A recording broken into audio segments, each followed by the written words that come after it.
A Russian senator has warned that Moscow is ready to strongly retaliate if the U.S. violates the Outer Space Treaty by putting weapons of mass destruction into orbit.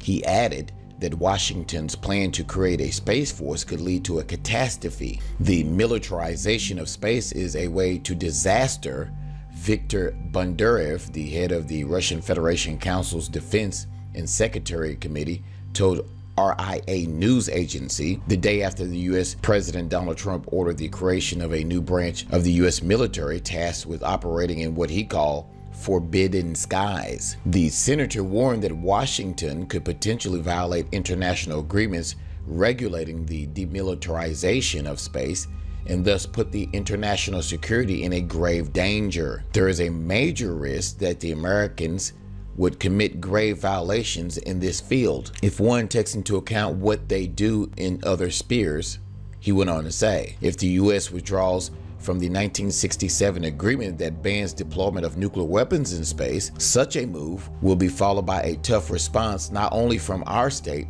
but from other states as well, which will be aimed at preserving international security, he added. The 1967 Outer Space Treaty, to which the U.S. is a party, prohibits deploying of nuclear weapons as well as any other weapons of mass destruction in the Earth's orbit. It also bans states from testing any weapons in outer space or establishing military bases on the moon and other celestial bodies. Trump's speech notably mentioned a push to establish a permanent presence on the moon with an eye to a manned Mars mission. Although he did not say if the military would be involved, the U.S. leader, however, called for establishing dominance in space, calling it a matter of national security. The U.S. has a history of unilaterally withdrawing from international treaties that regulate military activities.